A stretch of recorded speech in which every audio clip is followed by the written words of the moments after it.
Muy buen día, estoy en el programa número 61 del Club del Ajedrez y en este caso voy a tener el gusto de entrevistar a un amigo del Jockey Club, un club de mucha historia, no solo en San Isidro, donde nos encontramos, sino en toda la Argentina, donde por allí pasan o están muchos apellidos patricios, los cuales han hecho en grande a nuestro territorio, tal el caso, de Nazar Anchorena, como el caso de Huergo, el caso de Condomí Alcorta y otros tantos que concurren a la sala de ajedrez prestigiosa, sala de ajedrez del Jockey Club.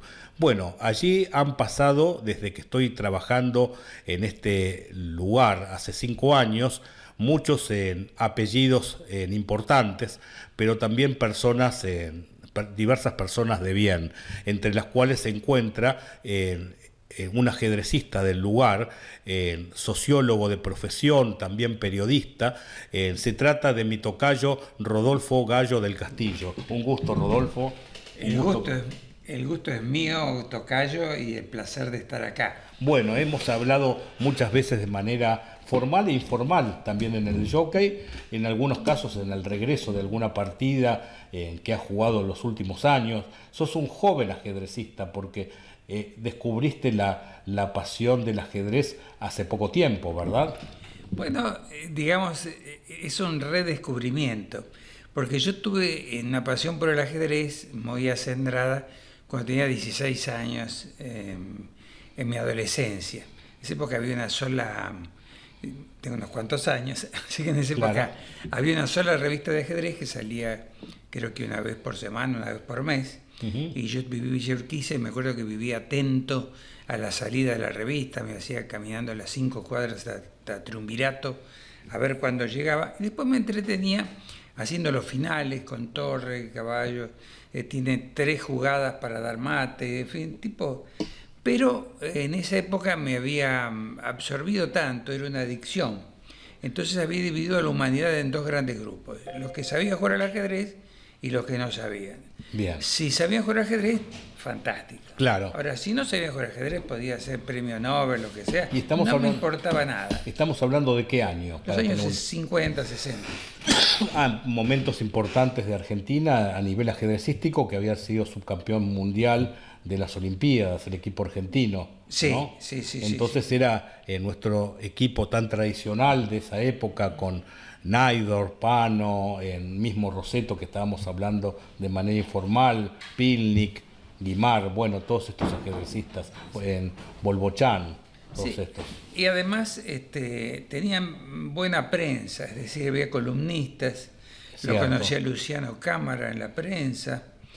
Estaba Bolbochán, creo, muy bien. En La Nación. Claro, vos mientras tanto, vos te has recibido de sociólogo, pero empezaste a ser un columnista principal del diario La Prensa y La Nación. Fui el segundo columnista del diario La Prensa que firmó en primera página por los años 70, 80.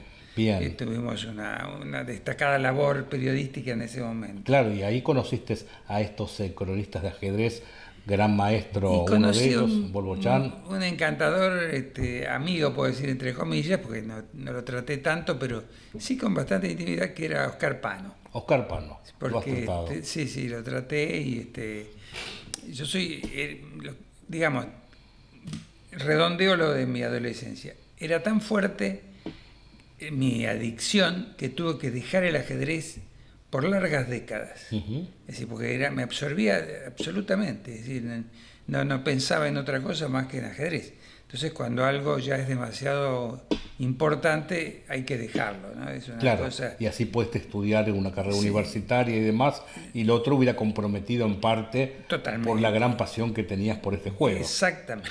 Claro, entiendo.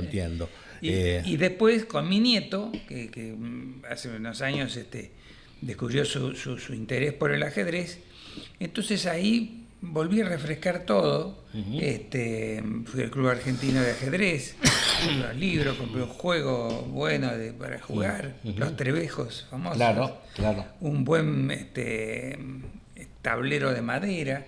Claro. Pero mi gran sorpresa, mi deslumbramiento, tiene que ver con tu persona, Rodolfo, porque lo que realmente me deslumbró fue la sala de ajedrez del Jockey Club.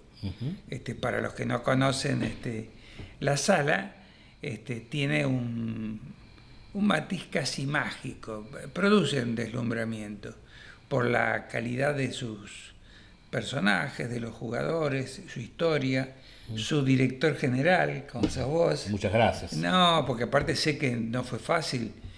Vos vinías en el lugar de... Había fallecido Rubinetti, Jorge el Rubinetti, gran maestro. campeón argentino y, Sí, muchas veces representante olímpico y bueno, durante casi 30 años director de la sala. Por eso, nada menos que reemplazar a Rubinetti.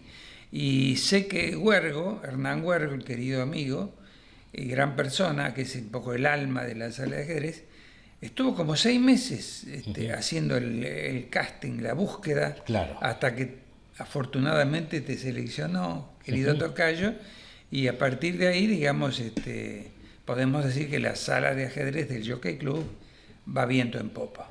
Claro, claro. Sí, así fue la historia. Creo que Hernán se ha tomado el trabajo de ver justamente todos los videos de YouTube en ese momento. Yo tenía algunos de ellos que promocionaban mi primer libro, El Maestro de Ajedrez, que habían sido hechos no de esta forma tan más profesional, sino de una forma más casera, un video que había grabado el hijo de una pareja que tenía por entonces, que es un técnico informático, bueno, ahora de hecho trabaja en Cablevisión.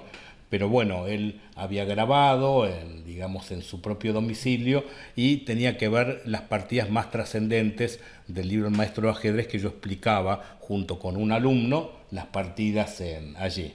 Y después, bueno, había otro que era un poco más profesional que lo filmó, digamos, Venta Ajedrez, este lugar que vende materiales y que tenía que ver con unos CDs de estrategia que luego comercializaron. Y bueno, ahí recuerdo que como hago en el jockey, quedé hablando para la cámara y la gente se fue y filmé durante, sin equivocarme, ya con experiencia con el ajedrez y comentar partidas durante 1 hora y media. Y esa partida, bueno, esa página tiene un montón de visitas en la web de la Grunfeld, una partida de Kasparov.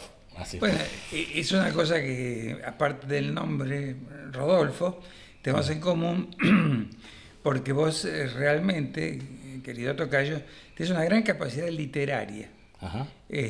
Porque tus comentarios tienen gracia, tienen síntesis, son amenos, no es que te quiera dorar la píldora, pero realmente digo lo que siento. Nada queda igual después que vos lo has analizado, es decir, le das siempre un giro, un tono, que es la calidad del escritor, ¿no? Que es transformar la realidad y poner, digamos, blanco sobre negro lo importante. Esa es la diferencia. Es decir, de un montón de pedregullo, el escritor toma las piedras preciosas, sabe extraer lo mejor de un conjunto. Y eso un poco es tu labor, ¿no? Por eso es que estoy tan contento de compartir el ajedrez contigo en la sala del Jockey Club. Bueno, para mí es un honor tus palabras, más viniendo de tu calidad de persona y también tu experiencia en el plano periodístico, en el plano de las letras, para Tal decirlo cual, de alguna sí. manera, porque escribías en un medio tan importante a nivel nacional y bueno, y después colmado de anécdotas, de vivencias extraordinarias que van de los lugares más disímiles. Yo digo que pasaste por, cuando yo le comentaba hoy a mis padres, que tienen una edad similar a la tuya, hablando de Rodolfo Gallo del Castillo, es como una especie de persona de la nobleza, pero también de la calle. O sea, es la dualidad esta que hace tan interesantes a las personas y a los personajes, ¿no? Porque de pronto me hablabas que habías estado con tal personaje de la alta sociedad en el club, en el Jockey o en el Cuba, en clubes tan prestigiosos, y de pronto me comentabas que habías hecho guantes con Víctor Emilio Galíndez en el boxeo, ¿no? Sí, Lo cual me parecía extraordinario. Sí, bueno, eso ya ahí, digamos, fue un toque de nobleza dentro del box, porque haber hecho guantes con Galíndez y con Nicolino Locci, porque yo fui 10 años capitán de box del club universitario, y también un campeón sin corona, pero campeón mediano del club. Y entonces en esa cualidad de campeón mediano y capitán, tuve la oportunidad de tirar guantes con Nicolino Locci primero y con Galíndez después. Bueno, Nicolino Locci medio que no te pegaba, esquivaba, o al menos en sus peleas. Sí, el otro era una fiera, el otro era tremendamente guapo. Sí, son dos cosas distintas y has hecho muy bien en señalarlo. Con Nicolino Locci tuve la tremenda frustración de tantos que pasaron por el ring de no haberle pegado un solo golpe. Claro. Es decir, era realmente... el único golpe se lo di a pedido de él. En realidad, él era un contragolpeador. Necesitaba que lo atacaran. Cuando yo hice guantes con él, era campeón del mundo. O sea que el respeto que yo le tenía era tremendo. Estaba paralizado ahí. Y entonces eso no le servía a Locci. Entonces me dice, oye, pibe, dice, pegá. Claro. Y yo sin darme cuenta, instintivamente, saco un directo de derecha y le pego en plena nariz. Claro. Bueno, armó la guardia, qué sé yo. Yo salí a pegarle y esa fue la única trompada que acerté en 3 minutos. Claro. Era realmente estar frente a un prodigio, una cosa... Yo tenía 27 años, tenía un estado físico brutal, era campeón de espada además, hacía actividades subacuáticas. Era un punto alfa de mi estado físico y estaba con un campeón mundial grande, de 30 y pico de años, porque el título le llegó tarde y sin embargo no le acerté nada. En cambio con Galíndez, dijiste bien, lo que tuve es terror, porque Galíndez producía terror. ¿Y cómo se dio el hacer guantes con un campeón mundial en este Lo que pasa es que el director de la sala de box del Cuba era un grande, era un equivalente a lo que puede ser box en ajedrez. Es decir, se llamaba Antonio Lucero, Kid Cachetada, una gran figura de... Famoso Kid Cachetada. Sí, una gran figura del boxeo mendocino, de esa escuela maravillosa de Cirilo Gil, que también, bueno, Locci, y eran famosos como técnica y como contragolpeadores, y además con grandes conocimientos psicológicos, cosa que vos también tenés. Es decir, Locci sabía que necesitaba que lo atacara. Kid Cachetada también, pero Kid Cachetada que venía más del barro, que había empezado a boxear a los 9, 10 años en el mercado de Mendoza, tomó la técnica de golpearle con los guantes abiertos sobre las orejas. A los rivales. A los rivales. En el momento de saludar, en vez de saludar, les golpeaba las orejas, hacía el vacío. Claro. Que son 2 puntadas terribles en el oído. Cuestión que los tipos inmediatamente lo querían matar, que era exactamente lo que quería Kid Cachetada. Claro. Porque el fuerte de él era esquivar y pegar. Claro. Entonces digo, hay algo... Y tengo que decirte algo, aprovecho que estoy ante las cámaras, que vos también sos un experto a través de tus libros, de la gente con la que has trabajado, de lo que es la psicología y el ajedrez. Y te pido que cuentes un poco de cómo llegó la psicología a tu ajedrez. Claro. Bueno, justamente ingresa el tema de la psicología porque justamente yo consideraba en la época de juvenil, que era un juvenil destacado, que estaba entre los mejores del país, menores de 20 años, destacándome desde muy temprana edad en el club argentino y en estas categorías. Por entonces el campeón argentino, tanto la categoría cadete, menores de 16, como el campeón argentino menores de 20, le pagaban con todos los gastos para ir a Europa a jugar el campeonato mundial juvenil. Y entonces todos los torneos me ha ido muy bien y definí en la última ronda el todo o nada, la gloria, el poder tener todo pago en un mundial con el campeón de cada uno de los países del mundo, nada menos. Entre ellos la Unión Soviética, Estados Unidos, Inglaterra, que eran las potencias por entonces del mundo, y todos los países de la ex cortina de hierro. Y bueno, y muchas veces he perdido las partidas decisivas. me encontraba ante el momento crítico de decir, bueno, acá se define, y entonces ahí me faltaba algo para lograr concretar mi meta, que en el talento estaban dadas las condiciones, me parece. Pero varias veces esa última partida jugaba en forma desconocida. Entonces, de alguna manera, con el correr del tiempo, bueno, estuve viviendo en Europa, compitiendo en torneos, en un circuito profesional, empecé a jugar los campeonatos argentinos con algún caso buen éxito y otros no, y entonces en un momento determinado me empecé a plantear al volver de Europa, con un elo de arriba de 2400, de decir, bueno, me gustaría ser el mejor jugador de Argentina. Había salido en la final de un campeonato nacional en cuarto lugar, era la época que Riccardi ganaba todos los torneos y me ganaba indistintamente en la partida cuando nos enfrentaba en las partidas decisivas. Entonces yo, como siguiendo lo que recomendaban la escuela soviética de entonces, era el estudio de las propias partidas, y estaba haciendo como una cosa técnica, mirando mis errores técnicos y psicológicos para enfrentarme en el momento crítico al rival, a los rivales. ¿Y cómo surgían los defectos psicológicos? Escribía en el papel, ya volcaba en el papel en todas las cuestiones de las partidas, y yo recordaba las escenas, lo que me pasaba por entonces ante tal rival, o ansiedad, o lo contrario, o algún temor, y entonces tenía que empezar a ver las fortalezas y las debilidades del otro, y también las propias. Y entonces empecé a volcar en el papel todo eso, pero lo que ocurrió en forma increíble, cuando yo estaba trabajando en los 10 mejores juegos de Argentina para poder enfrentarlos, cambiaron las reglas de juego, porque por entonces se creó el reloj Fischer, el que vos jugás, sí.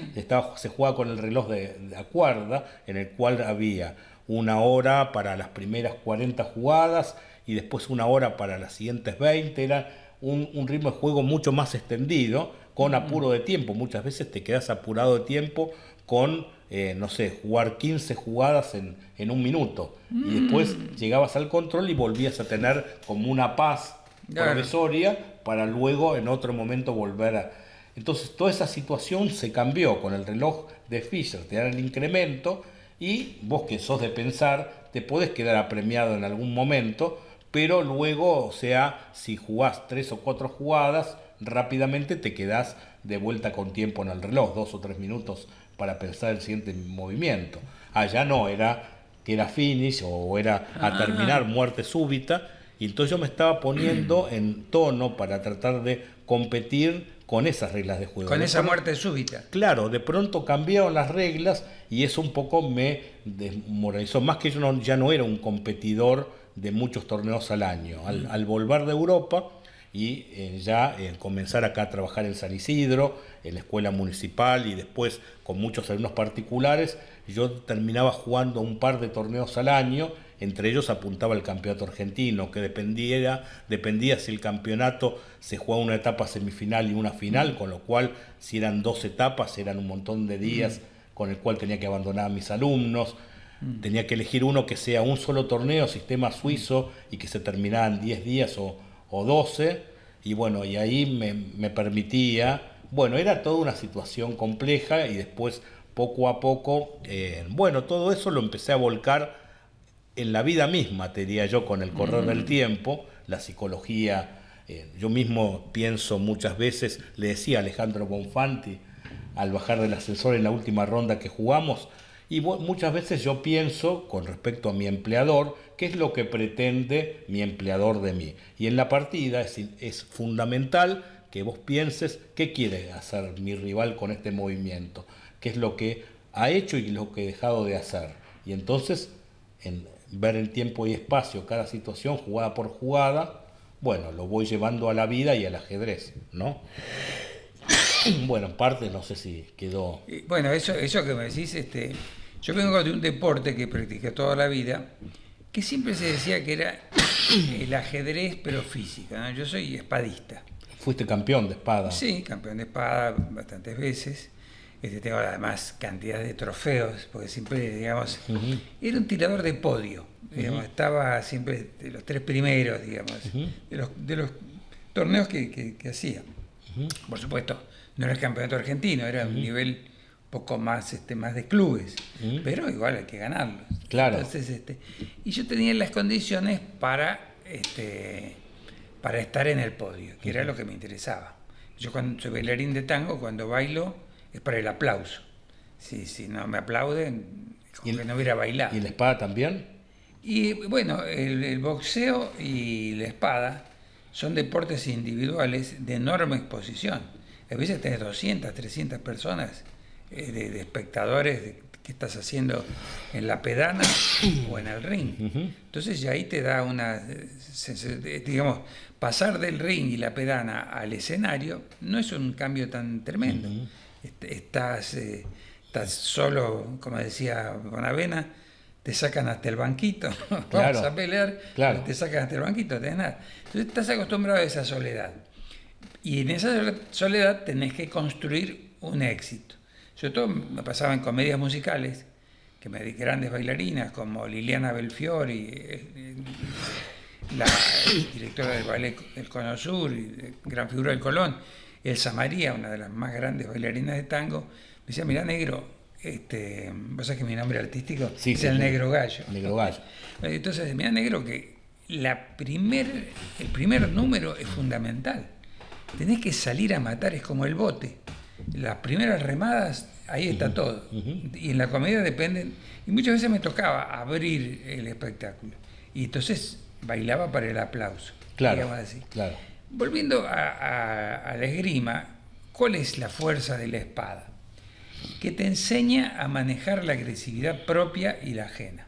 Eso es básicamente que es lo que aprende un boxeador. Es decir, nada que ver con el peleador callejero que fui durante muchos años. Se adquiere una prestancia, un conocimiento, un dominio de uno mismo y del otro.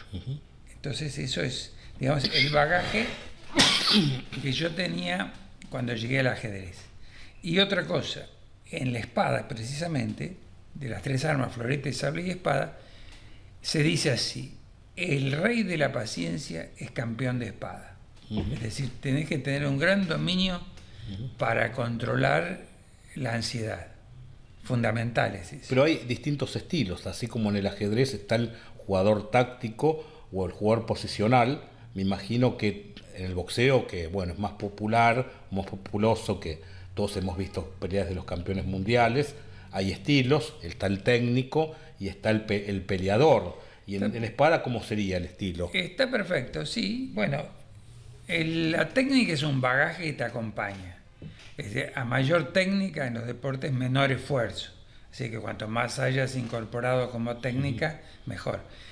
En el boxeo yo era muy fuerte, físicamente, tremenda fortaleza. Entonces, tanto que Kika Cachetada me quiso ser profesional, porque claro, era de los tipos más fuertes que habían pisado el ring. Pero eso conspiró contra mi boxeo, porque justamente al tener la tranquilidad de la fortaleza, no te haces técnico. Me decían, si vos hubieras pasado por la Federación Argentina de Box, hubieras ido a Castro Barros, donde los tipos se juegan la vida para hacer una carrera profesional, ahí no creo que hubiera sido tan fighter, tan peleador, y sí un poco más técnico. Claro. Digamos, eso según las necesidades de cada uno. Claro. En el esgrima yo estoy considerado uno de los tipos más agresivos que existen. O sea que no jugás tanto de contragolpe, sino que vas sobre la... Sí, pero hay una técnica que uso, que es el falso ataque. Es hacerle creer al otro que lo estoy atacando y en realidad lo estoy esperando. Claro. Es decir, en el fondo estoy haciendo lo de Kika Cachetada y las orejas, ¿no? Sí, claro, toreándolo para que salga, toreándolo, incluso dando cierta muestra de debilidad o de irresolución. Esto es una trampa, porque en estos deportes de combate es una actuación. Vos tenés que hacerle creer al otro que vas a pegar el golpe donde no vas a pegarlo. Es decir, vos tirás como si va al pecho, pero no va al pecho, va al brazo, a la mano. Pero el otro tiene que creer en el amague. Y para que cree en el amague tiene que ser buen actor. Es decir, es una actuación, digamos así. Pero reconozco que tengo cualidades agresivas. pero esas cualidades agresivas se canalizan, y eso lo vos te das cuenta más que yo, en la paciencia. Ujú. Ah, bueno, yo he visto en los torneos que has jugado que estás, digamos, entre los nuevos en el jockey. Totalmente. Pero Totalmente. he visto que jugás pensando la mayoría del tiempo y eso a veces a los rivales poco experimentados y ansiosos hace que los entren en una desesperación porque están esperando que hagas el movimiento y vos pensás bien todas las jugadas y entonces los cargas de ansiedad y después quieren responder con rapidez para volver a la casa o lo que fuera y bueno, Es maravilloso lo que me acabas de decir, Rodolfo, porque eso en realidad lo he aprendido de tu mano. claro, Es decir, vos, aparte de enseñarme estrategia, aperturas, Tácticas, medio juego, sí. tácticas, me has enseñado mucho justamente en el rango psicológico. Claro. Por ejemplo, explicándome cómo funciona la ansiedad. Y por fortuna para mí, tal vez no para la sala, hay muchos jugadores ansiosos. claro, en la sala hay muchos Jugadores ansiosos. Y gente grande que es juvenilmente ansiosa, ¿no? Sí, es verdad. Sí, sí. Está muy buena Sí, esa. sí. Y una cosa que he descubierto de tu mano es que está lleno de gente que no quiere pensar, Claro, no le gusta pensar, Sí, odia pensar. sí. Entonces todos los tiempos que vos te tomás para pensar, a él no le sirven para nada, Claro. porque no está pensando, Claro. está atento a qué jugada vas a hacer. Ujú. Es como que entran en stand-by y empiezan a pensar en el momento que vos hiciste la jugada. Entonces, eso debo reconocer que se convirtió en un pequeño tesoro de los últimos tiempos, que es saber que esperar para jugar contra rivales ansiosos es un capital, porque Claro. el otro no lo aprovecha para nada ese tiempo. Es interesante todo esto que en distintas actividades, tanto deportivas como de la propia vida, en la interacción con el otro, bueno, se puede reflejar en el ajedrez este tipo de diversas personalidades o, no sé, distintas situaciones.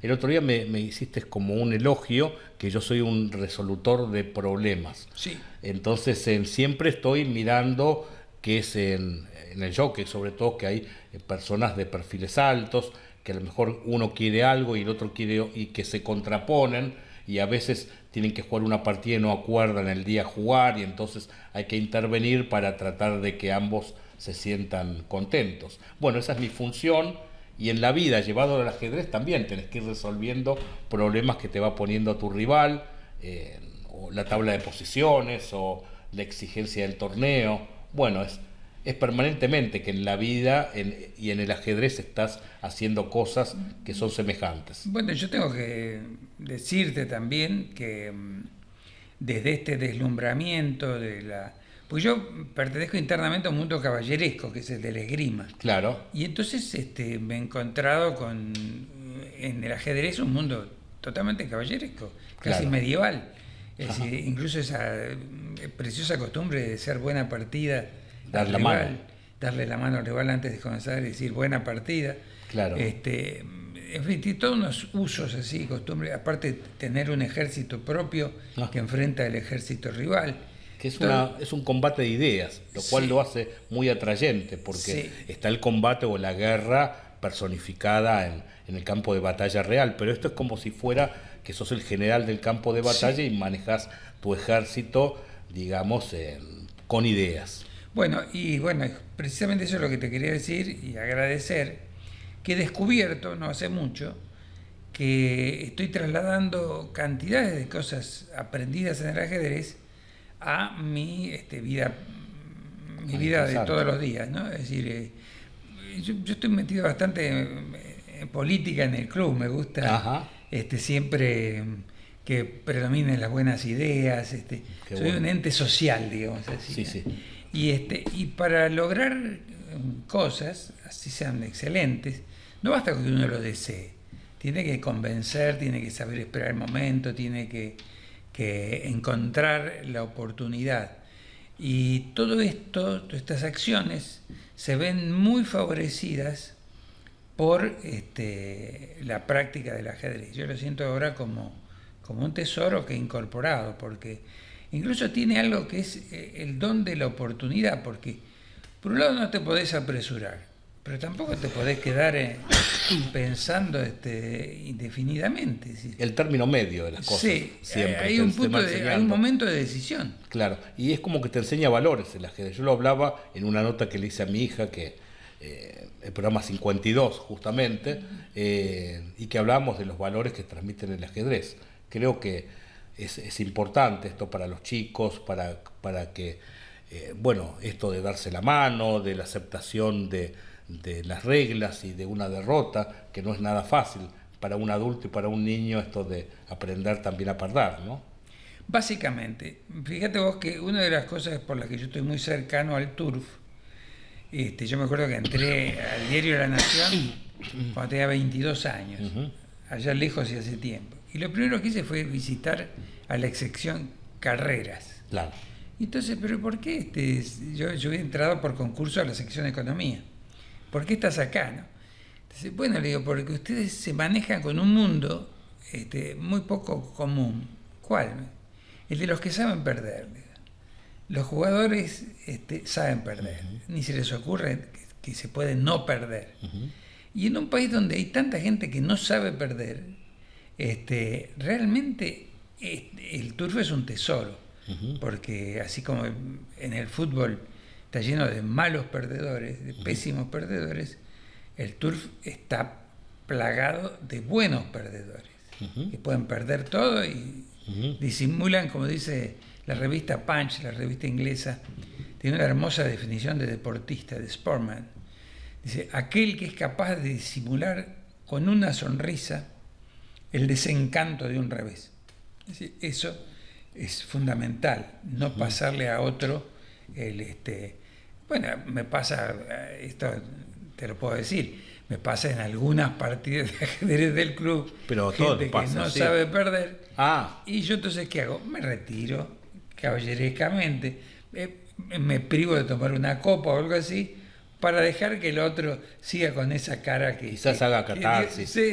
La gente puede hacer catarsis en algún lugar, y bueno, yo muchas veces estoy ayudando a hacer la catarsis, y digo, no, claro. Sí, la verdad que estabas bien en esta posición, pero bueno, en el fondo uno piensa que la vida está, muchas veces te toca estar del lado del éxito y del fracaso también, a veces te toca hacer un mal movimiento y hacer una mala partida, y bueno, lo que tenías en una gran posición, bueno, se transformó. Se derrumba. Sí, por un momento un caballo, por ejemplo. Claro, sí. Exactamente. Bueno, Rudyard Kipling decía en If, ese famoso poema, el éxito y el fracaso son dos impostores, ¿no? Claro. Y a mí me tocó eso, no sé si estoy abusando de tu paciencia. No, para nada. Pero una de las cosas que más me costó cuando entré al ajedrez como Nobel jugador, bisoño, fue aprender a perder continuadamente. Es decir, tengo un querido amigo tuyo también, que es Matías Calandrelli, que me dice, mira, negro, acá tenés que perder. Yo en los 2 primeros años perdí todas las partidas, y después empecé a ganar. Bueno, y me acuerdo que yo cada vez jugaba mejor y perdía, ¿no? Y en esa época dejaba el auto en el garage del club, y cuando iba a retirarlo, los muchachos del garage me decían, ¿y cómo le fue? Muchachos, y había adoptado una frase, jugué como nunca y perdí como siempre. Y eso me acompañaba. Y después me decía, ¿cómo es tu vida en el ajedrez del Jockey Club? Mirá, le digo, es parecida, pero un poco al revés de mi vida en la esgrima. ¿Por qué? Porque en la esgrima yo siempre traté de estar entre los primeros, en el podio, en los 3 primeros puestos, y muchas veces lo logré. Y en cambio, en el ajedrez, mi gran lucha a brazo partido es para no figurar entre los 3 últimos. Claro. Entonces, sí, lo que pasa es que era un ambiente pequeño que ahora está creciendo en el jockey, y vos te tenías que enfrentar con los jugadores experimentados de toda la vida. Ahora se han creado otras 2 categorías, 1650 ya existía, y ahora está la de 1400, que es en realidad tu categoría, porque todavía no pasaste ese ranking, y bueno, y ahí ganás, perdés, o sea, Claro, ya no es como antes que tenías que jugar con Huergo, con los campeones del club. Con Condomial Corta. Claro, Sí. con todos ellos. Y me acuerdo, es un poco extraño cómo llegan los éxitos o los triunfos, porque se producen, es decir, es una cosa que fluye. Y hubo elogios también de Valiente Nuales, por ejemplo, que es aparte es un escritor del diario La Nación, es un filósofo, y dice, pero qué bárbaro, sos un jugador nuevo y qué bien que estás jugando, te hizo un elogio, una partida pareja que jugaste con él. Eso también es una cosa que produce cierta conmoción, ¿no? Porque tu rival te dice, che, pero qué buena partida, realmente me voy feliz, qué gran partida. Y uno empieza a decir, pues yo perdí, si hubiera sido buena, la hubiera ganado. Entonces, te digo, es un pensamiento que cuesta digerir, pensar que uno jugó bien aunque haya perdido. Pero muchas veces lo interesante del ajedrez, ahora que somos adultos, es que la competencia es contra uno mismo. Y en la vida también, el mejorar uno mismo como persona y como en general, profesionalmente, siempre la competencia no tiene que ser hacia el otro, sino hacia uno. Entonces, cada día estar notando que jugás mejor y que disfrutás más del juego, eso es importante. Y el que me puso en blanco sobre negro lo que me había ocurrido fue Huergo, cuando en uno de sus escritos puso, en cuanto a Gallo del Castillo, la frase de jugué como nunca, perdí como siempre, le aviso que ya no tiene vigencia. No tiene vigencia. Qué bueno, qué bueno.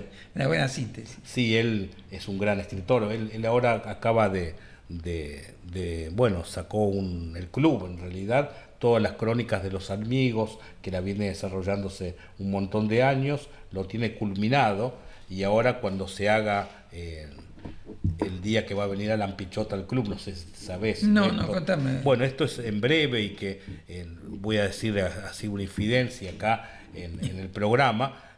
Yo voy a ser como el presentador. Alan Pichot es el jugador 3 de Argentina, gran maestro de 21 años y el gran talento del ajedrez argentino. Va a pasar por el jockey, va a hacer una charla. Yo voy a ser como el presentador, el moderador de él, y la tenemos pensado filmar, o sea, va a estar íntegra la nota, donde yo le voy a preguntar, pero le van a preguntar todos los socios. Va a ser el 29 del corriente mes, martes. Fantástico. Tal es así que el torneo que tenía previsto, el que estás disputando, esa fecha se deja de lado y va a terminar no el 31, sino que vamos a acceder a una fecha del mes siguiente, a noviembre, para poder recibir pues tenemos actividad todos los días. Bienvenida a la postergación, porque con semejante motivo. Y ahí Huergo va a presentar su Él libro. va a entregar el libro de la crónica de los amigos, que ya lo he tenido en mis manos, y bueno, lo va a regalar a los concurrentes socios del club. Qué maravilla. Bueno. Va a haber muchos invitados de afuera, los amigos del jockey, va a haber como 80, 100 personas, va a recibirlo el presidente del jockey, Croto Sojo, y el presidente del interior. Ambos han de recibir él tiene un mecenas como un manager que es muy amigo de Hernán Huergo, y entonces lo van a traer al club. Te puedo decir que hay tanta relación entre el ajedrez y el esgrima, que yo sigo soñando con ese torneo que habíamos pensado con Bonfanti, interesante, con Alejandro Bonfanti, de hacer un torneo combinando los dos deportes, ¿no? Claro. La esgrima y el... Estaría muy bueno. Bonfanti es esgrimista. No, es campeón de taekwondo. Campeón de taekwondo. El cinturón negro. Pero creo que el que hacía esgrima alguna vez había sido Benarós. Y el que ha sido un muy buen espadista es Eduardo Iglesias. Eduardo embajador. Iglesias, ¿en serio? Sí, no, es un fuerte tirador. O sea que digamos hay unos cuantos que podríamos calificar para hacer este torneo. Qué interesante, ¿no? Lo tenemos que hacer, sí o sí. Sí. Yo pensaba, espada a un golpe, que es el esgrima de duelo, y bueno, y una partida rápida. Excelente. En el mundo en general hay mezclas del ajedrez y otros deportes.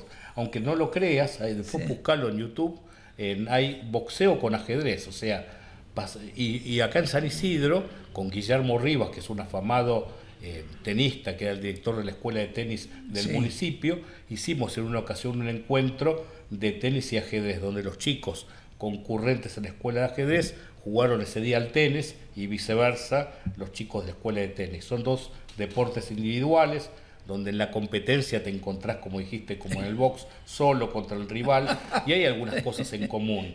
Por ejemplo, cosas de distracción, o ocupar el centro. O sea, yo le digo muchas veces a los tenistas, en el ajedrez tenés que dominar el centro, pues estás más cerca de un costado y del otro, como en el tenis. Siempre cuando te tiran al fleje, corres, devolvés, pero corres hacia el medio.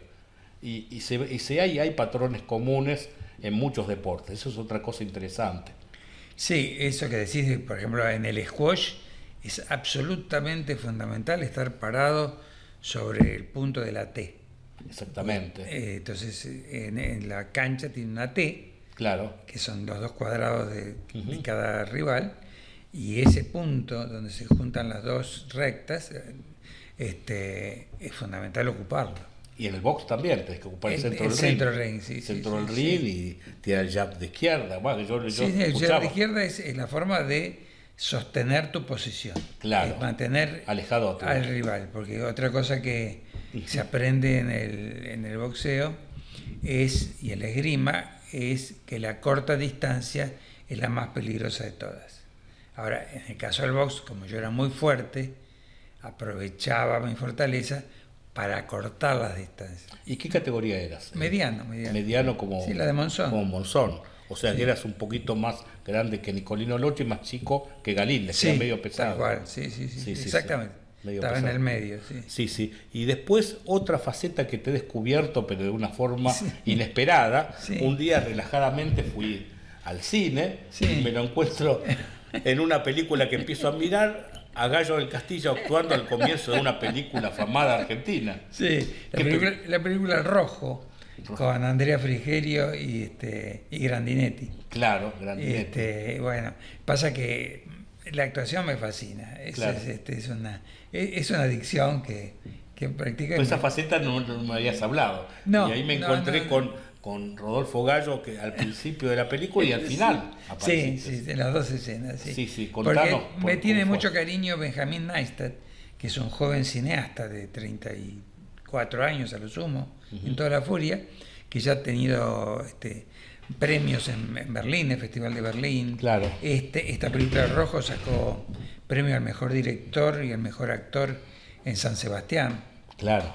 Digamos, es un cineasta premiado. Sí. Y le gusta cómo actuó, entonces él me llama. ¿En esta película y en alguna otra también habías salido? He salido en otras, sí, pero no tal vez tan conocidas como estas, ¿no? Claro, esto fue al principio y al final de la película. Sí, no, tuve un gran como rol. Que entrabas a un domicilio, o sea, eras como una especie de asaltante. Sí, era un ladrón, porque un ladrón hasta cierto punto, ¿no? Un oportunista. Que abrió una puerta. Pero tiene que ver con una costumbre que yo no conocía y que es real. Las casas abandonadas se mantienen intactas, puede ser bastante tiempo, mucho tiempo, hasta que sucede el primer hurto. Claro. Y a partir de ahí empieza la cadena de robos y saqueo, y terminan llevándose todo, hasta las canillas, de cualquier casa abandonada. Pero está respetada porque no se sabe si hay alguien, un fantasma adentro o alguien que viene imprevistamente. Pero cuando quedó impune el que quedó la primera vez, claro. Y entonces esta escena está muy bien porque yo que estoy con aspecto así todo elegantón, sobre todo piel de camello, sombrero, bastón, me robo tranquilamente un reloj inglés. Claro. Lo cargo con el brazo izquierdo y me lo llevo como si fuera mío. Claro. Pero atrás hay otro tipo con un televisor y la que cierra la escena es una gran actriz de teatro, no me acuerdo el nombre, que la hace mejor. Directamente carga en una carretilla y se lleva Vos todo te lo llevaste que lo más lindo, lo más bello, lo más fino. Pero esta mujer se llevó todo lo que quedaba. Claro. El remanente. Se llevó todo lo demás, ¿no? Así que bueno, muchas gracias por recordar esto, porque tengo mucho cariño por la actuación tanto en teatro como en cine, ¿no? es una adrenalina tremenda la de... Ahora que estoy hablando contigo me doy cuenta que lo que he buscado toda mi vida es la adrenalina. En diversos aspectos, en distintas facetas. Tiene que ver con mi infancia. A ver. Claro, yo era un chico muy miedoso, tenía miedo a todo. Será porque mis padres se habían separado, yo tenía 5 años, era criado por mi abuela, lo que fuere, pero la cuestión es que era miedoso. Entonces tenía miedo a la oscuridad, a la gente, a lo desconocido, a todo. Era un miedoso terrible. Y encima estaba en una provincia como Entre Ríos, que es todo un culto al valor. Yo siendo de generales de caballería, de tipos que siempre para adelante, general Anacleto Medina, Prudencio del Castillo, todos tipos indomables. Y tenía que disimular mi miedo en esa Paraná, la capital de Entre Ríos, disimular mi miedo entre un mundo de valientes. Yo era el rey de los cobardes. Y te empezaste a hacer boxeo, ¿no? Claro. Y mi abuela, yo tenía 11 años, me puso un instructor de boxeo, gimnasia y sable. Bueno, y entonces dicen los que saben mucho que todas esas sensaciones de temor se acumulan en la base del estómago. Y después el individuo las necesita. Entonces puede terminar de piloto de pruebas, deportes de riesgo, en fin, todo lo que le represente sentir eso, ¿no? Bueno, mi misma profesión de periodista, que es una de las más riesgosas del mundo, también es explicada por esa necesidad de sentir la adrenalina al máximo. Entiendo, sí. Ahora, en el ajedrez, eso de perder todo el tiempo, casi se me fue la mano. No, pero ya no, ya estás ahora. De hecho, comenzó este nuevo torneo y ganaste la primera ronda muy bien y ya no es lo mismo. Y justamente que has hablado de tus antepasados, ¿no? Sí. Vos sos, tu familia ha fundado Santiago del Estero, ¿puede ser? Los gallos sí, están desde 1555. Pero tengo otros antepasados que vinieron. Cáceres de Ulloa, era el tesorero de la expedición de Pedro de Mendoza, de 1536. Así que digamos que tanto por parte de madre como de padre tengo antepasados desde el comienzo de la historia argentina, digamos. Exactamente. Así. Y están en todos los libros, ¿no? Porque sí. generalmente empiezan como guerreros. Bueno, Cáceres de Ulloa no era el tesorero de la expedición, pero digamos, en general son guerreros. Y después se van refinando y pues son escribanos del cabildo, directores de escuela, médicos. Políticos, ¿no? ¿Políticos? Sí, políticos. Sí, también hubo políticos. Sí, los gallos, sí. Radicales antipersonalistas. Claro. Sí, ¿no? Y los del Castillo, gente de Urquiza. Ajá. Ahí era la parte ya de Entre Ríos. Y sí, se estuvieron exiliados en la época de Rosas y en la época de Perón. Claro. Siempre, digamos, con compromiso político. Bueno, Rodolfo, ha sido una charla que... Para bien o para mal, digamos. Pero... Sí, ha tenido una charla por todos 20.000 vericuetos, o sea, un montón de lugares que forma parte de tu nutrida personalidad, de abarcar muchos campos. Y bueno, muy interesante siempre conversar con vos, se aprende mucho por todos estos lugares que has participado, ¿no? Tu presencia. Y bueno, vos también, ya te digo, por todo ese recorrido tan amplio que has hecho en el ajedrez. Claro. Porque ese afán que tuviste de poder hacer ese viaje y codearte con los mejores, porque el asunto no era el viaje, era quién te esperaba. Claro, y finalmente lo logré. Finalmente en el año 1982 jugué el Mundial Juvenil, pero no ganando el campeonato de Argentina, gané el campeonato de América. O sea, el campeón de cada uno de los países de América, y yo salí campeón de América menores de 20 años en San Pedro de Jujuy, y el Mundial se jugó en Copenhague, y bueno, ahí jugaron entre otros Nigel Short, que fue subcampeón mundial de Inglaterra, Sokolov, que fue el campeón mundial juvenil de Rusia, y bueno, y Artason, que lo volví a ver ahora en el Mundial de Veteranos, que es jugador islandés, que llegó a ser también... Hasta en Grecia, ¿no? En Grecia jugué ahora en la isla de Rodas, en el Mundial de mayores de 50. Los que éramos menores de 20, ahora seguimos en el ajedrez mayores de 50. No, lo que me encanta y que te haya elegido el club es que sos un guerrero, digamos. Claro. Es decir, tenés toda la estirpe del guerrero. Yo podría decir tranquilamente que el ajedrez es un deporte de combate, de gran combate. Es así. Y entonces sos la persona indicada para guiarnos, ¿no? En este caso, ya te digo, a mí me hace... Un guerrero pacífico que va trato de ir con los valores y todo esto. El guerrero es pacífico. Claro. Si quiere durar, por lo menos. Seguro. Tiene que... yo a veces, volviendo a la cosa más básica, le doy un gran valor a la compadrada. La compadrada, que la practicaban mucho los malevos de Cuchillo, de Buenos Aires y del interior del país, tiene una enorme economía, porque es equivalente al ladrido del perro. Ajá.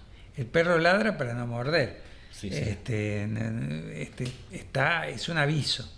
Y entonces la compadrada era el aviso que hacían los compadres, justamente para que los que no estaban en condiciones de enfrentarlos tomaran los recaudos consiguientes.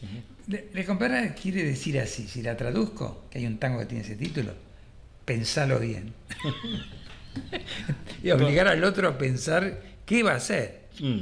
No sé si me siento identificado con esto. Sí, guerrero, sí. Como un guerrero, sí, mi vida fue una permanente lucha.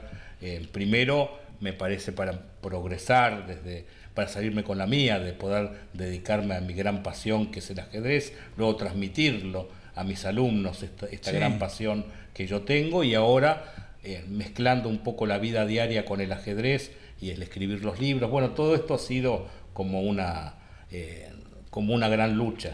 Ahora, querido Rodolfo, te podría dar el título japonés de sensei. A ver. Es un maestro que forma guerreros. Bueno, te agradezco mucho, Rodolfo. Nuevamente, súper agradecido por tu presencia aquí.